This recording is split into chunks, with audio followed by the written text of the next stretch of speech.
I recently read a book called Just Keep Buying, and it made me realize four major mistakes I was doing with my money in my early 20s.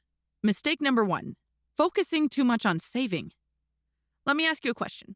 Which one of these two men do you think burns more calories in a day? I know this is a financial video, but all will make sense soon. So stay with me, please. The man on the left is a member of the Hadza tribe living in Savannah in Tanzania. And the man on the right lives in a big city, and he spends most of his days sitting in the office or at home behind the computer.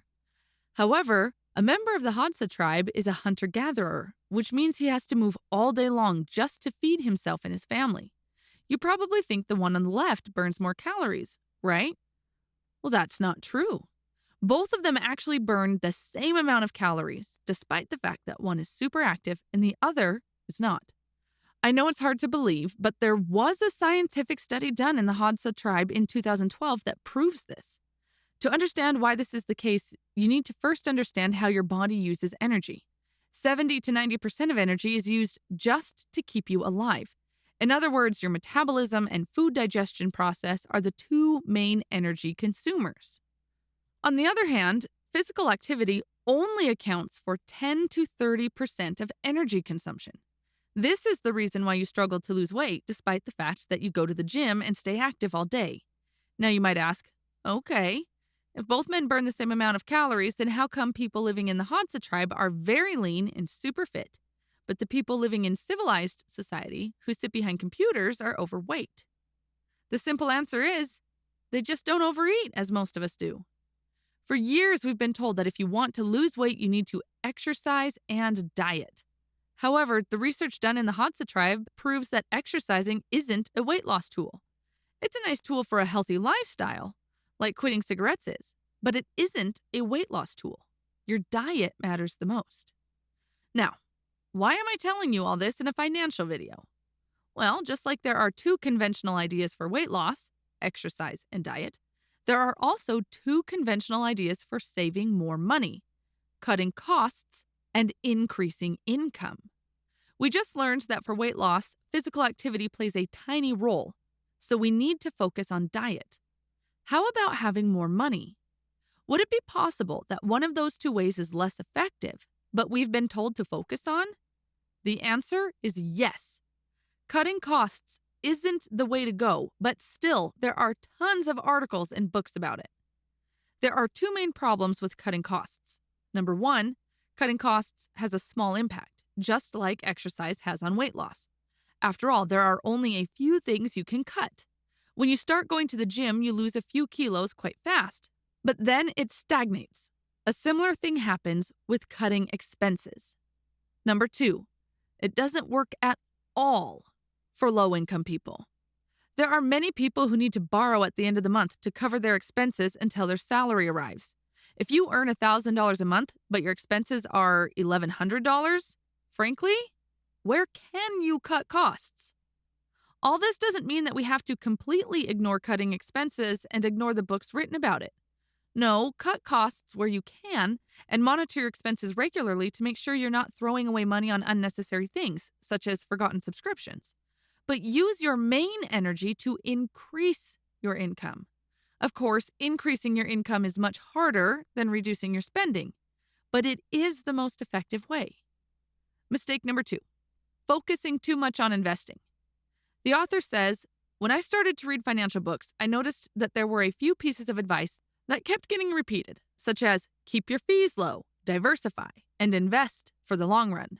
So, as a beginner, I started to follow this advice. After all, they came from reputable investors, such as Warren Buffett. Now, this advice wasn't incorrect, but it made me focus on the wrong things. As a beginner investor, I only had a few $1,000s in my bank account. Despite having very little money, I spent hundreds of hours analyzing my investment decisions, running calculations in Excel, and thinking about what kind of asset allocation I should have. Should I invest 80% in stocks and 20% in bonds, or vice versa? Should I invest in Bitcoin? How about real estate? Despite overanalyzing my investments, I never spent time analyzing my income and spending. I would regularly go out to dinner with coworkers and easily spend $100 a night. Think about how foolish this behavior was. With only $1,000 of investable assets, even 10% annual return would have only earned me $100 in a year. Yet I was regularly blowing that same amount at one night out for dinner. By simply not going out for one night, I could have made the same amount of money as 1 year's investment returns. Can you see how my financial priorities were messed up? Now, compare this to someone with $10 million in investable assets. If they were to see just a 10% decline in their portfolio, they would lose $1 million. Do you think they could save $1 million in a year? Highly unlikely, right? This is why someone with $10 million has to spend a lot more time thinking about their investment choices compared to someone with only $1,000. So, as you can see from this comparison, your focus depends on your current financial situation. If you don't have much money invested, then you should focus on saving and increasing your income. The opposite is true if you have a sizable portfolio. To put it simply, saving is for the poor, and investing is for the rich. Here's a question you might ask. How can I find out if right now is the time to focus on saving or investing for me? Here's a simple way. First, find out how much you can comfortably save in the coming year. For example, if you expect to save $1,000 a month, then your expected savings for the entire year should be $12,000. Next, determine how much you expect your investments to bring you in the next year. For example, if you have $10,000 invested and you expect that you will earn a 10% return, then your expected investment earning is $1,000. Finally, compare these two numbers and focus on the one that is higher. If your expected savings are higher, like in the example I just gave, then you need to focus more on saving money and adding it to your investments. However, if the opposite is true, then you should spend more time thinking about how to invest what you already have. If the numbers are in a similar range, then you should focus on both. The general rule is that as you age, your focus should shift from your savings to your investments, because when you are older, you will have more money invested. And that means your returns from investments will surpass your savings. Saving matters a lot early in life. However, later in life, investment dominates. Mistake number 3, sticking to a fixed percentage of saving rate. If you start researching what is the right amount of money you should save, then you will quickly find advice such as, save 20% of your income, 10% of your income must go to savings, or you should have this amount saved by this age and that amount saved by that age. There are 2 big problems with such advice. First, it assumes that people at all income levels have the ability to save at the same rate, which is not the case. For example, in the USA, earners who are in the bottom 20% save only 1%.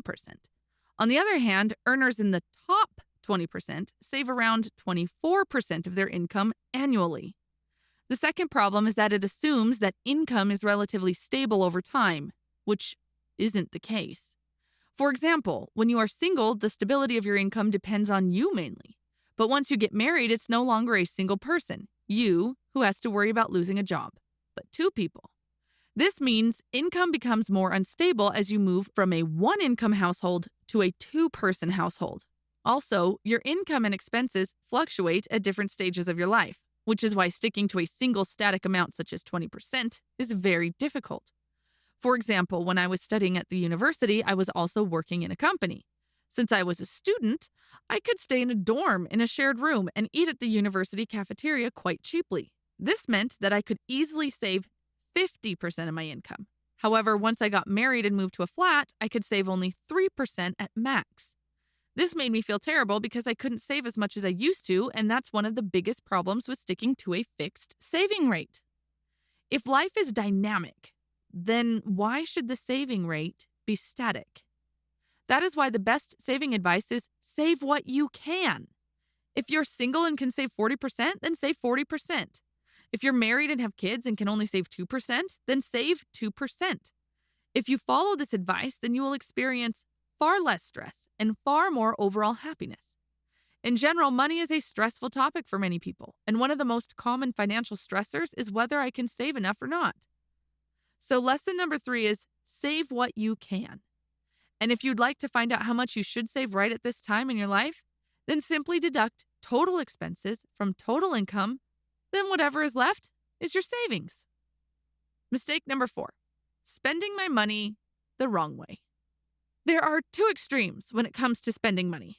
One group of people spend money guilt-free and never look at the price tag. Another group, on the other hand, feel guilty and anxious about almost every purchase they make. They try to use every tip and trick to cut costs on everything they buy. Neither of these extremes are good. However, today, many financial advisors favor the second group and force you to second-guess everything you buy. They make you feel guilty about everything you buy. You buy a latte and then you regret it. So you start second-guessing everything you buy, and it creates anxiety around spending. This is no way to live your life. Yes, money is important, but it shouldn't alarm you every time you see a price tag. The author provides 2 tips that will allow you to spend without feeling guilty. The first tip is the 2x rule. According to this rule, anytime you want to splurge on something, you have to take the same amount of money and invest it as well. The author says this rule works because it removes the psychological guilt associated with purchases, since you also make an equal-sized investment. This rule also helps you to reevaluate the purchase, because you are going to save double the amount, half for the purchase itself and half for investing. The second tip is to spend money on the things that maximize your long-term fulfillment. The most difficult part of the course is figuring out what you truly want out of life and what increases your fulfillment. For example, if buying lattes every day increases your productivity and makes you feel great, then according to the author, you should do it. Personally, these days I buy coffee almost every day from Starbucks. I used to feel super guilty about spending $5 on coffee. For a while, I even stopped going to Starbucks, but soon realized that it was a mistake. First of all, I get distracted a lot if I work from home. I am more productive if I work from Starbucks. Starbucks also replaces the need for me to rent an office because every time I buy coffee, I work there for at least 4 hours. So for me, buying coffee at Starbucks helps me to be productive and increases my fulfillment. For you, it might be something else that you can easily justify the cost. Of course, we can all use false justification to convince others, but we can't lie to ourselves. Deep down, you will know when the cost isn't justified. This sounds cliche, but the best spending method is the one that fits you personally. You need to take the time to analyze your expenses to find out which ones increase your happiness and which do not. Research shows that spending money in the following ways is most likely to increase your overall happiness: buying experiences, treating yourself on occasion, buying extra time, paying up front, such as an all-inclusive vacation, spending on others, etc. One final tip on spending, which is very similar to the one we just discussed, is from one of my favorite authors, Ramit Sethi. His advice is, spend extravagantly on the things you love and cut costs mercilessly on the things you don't. For me personally, this is the best spending advice I have ever received, and I still use it today. Okay, quickly to summarize everything we just discussed in this video. Number 1, if you want to have more money, focus on earning more rather than cutting costs. Both of them are valid ways to have more money, but increasing your earnings is much more effective. Number 2, if you have little money to invest, it's better to focus on saving and increasing your income rather than overanalyzing your investments and chasing opportunities that give you a few % higher return. Number 3, life is dynamic, and the savings rate should be the same. If you can save more, you should save more. If not, then you shouldn't. Don't get stuck with fixed savings rates, such as 10% or 20%. Number 4, the best spending method is the one that fits you. Figure out what makes you happy and spend more on that, and cut costs on other things that don't add any value to your life.